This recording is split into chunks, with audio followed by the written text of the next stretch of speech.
If you're going to try to escape the United States after the 2024 election, here's a couple things that you need to know. First of all, if your brain even thought it for a second, you're already compromised. Let me explain. First of all, for some surface level knowledge, reference The Social Dilemma on Netflix. Look up Cambridge Analytica and The Hymn of Axiom, a fantastic song written by somebody who worked in one of these data mining companies, right? And believe what you want to believe, but here's the thing, the capability is there. The gist of all this, which you can gather from these sources and other reading, is that right now, even without your name, you have profiles on very, very thorough and wide-reaching databases. These are mostly ad databases, right? But they can connect you to people that are just like you all across the country. And they do this in the most insidious way. Every single interaction you have with something that is on an internet network can be tracked, combined, correlated, and sold. So when you go buy toothpaste at whatever interval you buy it and whatever product you choose, that gets connected to an ad profile. And there are thousands of people just like you who buy toothpaste just like you do. This can be correlated to when you buy gas. This could be correlated to your GPS activity. This can be correlated to internet forums that you frequent. So when you get paranoid because you see an ad on Facebook reflecting a conversation you just had, your phone wasn't listening to you. You have all of the markers of somebody looking up a backpack, for example, all the way up until you have that conversation. So you're going to see ads for backpacks, not because you had the conversation next to your phone, but because of your prior hours, days, weeks of search history that might not even include luggage at all, but is correlated to other people who are about to buy that backpack from a hyper-specific brand that has a hyper-specific look to it. Yes, I'm in the market for a backpack. Anyway, thousands of people just like you, especially if you're trans, queer, all the potential victims in the early stages of a Trump administration, they've already looked up their escape routes, how they're going to do it, plane tickets, when they should do it, techniques, and all this other stuff. You're already compromised. In fact, there's probably nothing you can do at this point to erase your profile as a flight risk. So given all this background, here's what I suggest. Yes, I still think you should look on paper, almanacs and all this other stuff. It's going to be known that you've bought one, sure, right? But at the very least, nobody can look up exactly what you're doing unless they catch your specific map. The next thing you should have is a go bag. Something that you can grab, something nondescript. Don't go to the tactical and prepper stores where they have the camo and the mole all over it. No, you need something that's going to blend in. Okay, gray. Not in color, but in concept, right? And it should be something that has everything you need to leave the house. And not only that, prove who you are at the border. People embed themselves with refugees. And Canada does not want Americans. It doesn't. It's prepared for us. It doesn't want us because they think if we show up there that we're going to do the same shit there than we're doing in here. So you need to show up with definitive proof that you need to be in Canada and not in the United States, or they'll turn you away. Now, I don't think that those documents need to be staged in your bug out bag, but they need to be easily grabbable and tossed in, preferably in some sort of weather resistant container, like a dry bag, or at least plastic gallon bag. Next, if you're going to leave, you need to do it before a potential Republican majority Congress gets installed, because they're going to be making moves day one. Does that carry some great risk that you'll get turned away sooner? Yes. But your ability to get out of the country will become exponentially harder as we get closer to election day and then our inauguration day. And then past that, you're in a world of difficulty because CBP is going to be looking inward. Next, don't tell anybody. Not in person. Hell no. That's foolish. You're going to get caught. Because you're going to have that loudmouth friend that thinks you shouldn't go or you should stay back and fight or whatever, blah, blah, blah, right? And somebody's going to talk to them and betray you and your entire plan. And they don't need to know your whole plan to know how you're going to get there. Because remember, people are smart. They'll look at your profiles or similar profiles to people like you. They'll look at the roads that you're looking at. They'll look at the back roads, all the techniques, blah, blah, blah. Everything about you'd be prepared for what you're likely to do. And you're going to get caught. So don't tell anybody. Just quietly disappear. And with that, I wouldn't even leave like a ruse for somebody. Like, just quiet. Now, I know this isn't comprehensive, but I want people to see what I do. So if you want a part 2, please let me know. So I'm a moose. How to Refugee Part 2. Should I stay or should I go? This one is going to be less advice and more just things to consider. The last video had a lot of feedback basically stating it can't happen here. That it's not going to be so bad, like you're fear-mongering. And like, this is happening right now in countries around the world. Like right now, today. And by today and now, I mean countries currently have lockdowns, travel restrictions, targeting minorities, all the things. So, like, why do you think it can't happen here? Just tell me. Because I do think it's coming from a place of American exceptionalism and privilege to say that this country's safer under an authoritarian regime than anywhere else. I think at best under a Republican supermajority, this place is going to end up like China and never go back, at least within the lifespan of a nation. But anyway, refugeeism and the circumstances that cause it are on a spectrum like everything else. So we're just going to cover a couple of things. First is locality. You don't have to drop everything and hop the border to Canada. You can move to another city or even take a job in another city and commute, right? Like, you can move to another state. It doesn't have to be straight up and leaving, which I think refugee implies.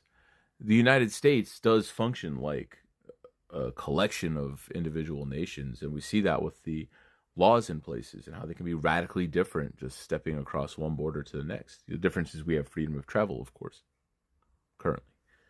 But yeah, just moving from a red controlled area to a blue controlled area can mean a whole lot for the safety and comfort of you and your loved ones. The next is to continuously evaluate the level of threat against you and your kind, and who could protect it. Because there are situations where the federal government can prevent states from acting up, or the other way around, where states can be sanctuaries against federal government policies. And for this, you're going to have to evaluate at all levels who's in control and what they're promising. If it's a full supermajority in the federal government going to the Republicans, like, yeah, we're all in a lot of danger, right? But if it's like some mishmash and you live in a blue state that can provide you safety, that's another like thing. Like, hey, you could stay and help work it out on the inside. You could look at other things like who wins local elections, what local policing culture is like.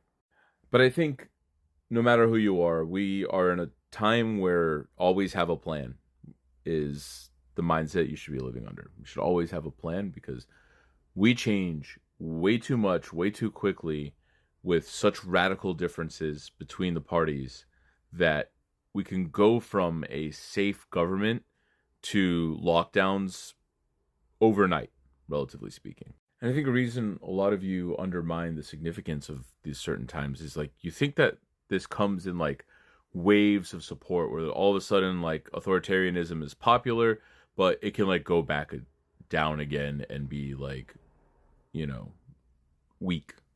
But the fact is, this has been brewing for a very, very long time. And it's like a balloon right at the edge of bursting. And there are so many things. There are so many people with needles trying to get that balloon to burst at any given moment. And there's like one person with their hand in front. Stop, please don't pop the balloon. And once the balloon of authoritarianism is popped, the only way to fix it is a new balloon. But now you're going to be in an environment of thorns and needles. All right, next to consider is your ability to hide and assimilate. Certainly people want to stay, resist, make change. And absolutely, I'm for that as well. I'm not trying to suggest one way or another, right? But it's going to be easier for you if you are, one type of person or another. Ideologically, if everybody knows who you are, whether or not you can mask it, like, it's going to be a problem where you're at, right? If you're disabled, your ability to move, the legitimacy that you have in society, I'm sorry, it's like that you're suffering through what you already suffer through, but there are people on the right that are advocating for the eradication of disabled people. Like, I don't think it's wise to stay. And this ties into your ability to travel. Can you take roads, planes? Do you have your own form of transport that can get you to safety? Can it get you far enough? Can it get you undetected? Because that's going to be difficult as well, and we'll cover transport in another part. But yeah, all things to consider. And the last thing is like what you have to sacrifice, not just what you're leaving behind, but the opportunities you'll have where you'll get to. Moving within the United States can be relatively easy to start a new life. You can sell your old home and get a new job somewhere else, right? You might have to get a smaller house. You might have to get a lower paying job, but it's still possible. Going to the farther extreme of seeking asylum in another country, you're going to be treated like other asylum seekers, and you might not even have the opportunities to do things at the level that you did in the United States. Maybe if you're a doctor, it'd be a lot easier to practice medicine somewhere else, but less likely if you are some kind of executive or accountant or something. But yeah, if you guys want more, I'll be happy to provide. I could assess how I think the country will go and how far you should refugee, depending on who wins what parts of the upcoming election. I could talk about how you would physically get yourself from one place to another and some considerations there. And also ways that you could potentially help, especially considering the technological barriers we'll face. But yeah, I'm a moose. Bye. So you're considering leaving the country if Trump wins. Let's talk about it here on the live. Right over here, hit that button. Yeah, so while there's bottlenecks, one thing that can happen and does happen today is hyper-targeted ad campaigns. And these have been good enough to motivate people to action, change their votes, that sort of thing.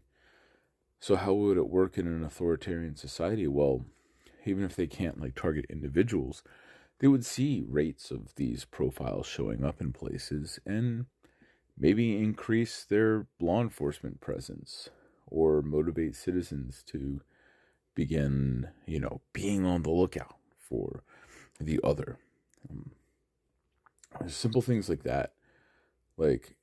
Again, everyone's looking for these big, identifiable, oh, you sit down at a computer and they'll be storming the computer in seconds. And that is going to be a possibility in already in some places, but more than likely, that increased lookout for you is going to be enough, at least to terrorize you and keep them quiet. But yeah, going back to my concept of you already being compromised, what's going to happen is it'll be obvious what escape routes are constantly being looked up, and presence of whatever forces will increase along those routes to make sure you don't get through. And so you think you're going to be creative. Well, I won't use that route. I'll use another one. But you and an army of other people are going to be that creative too.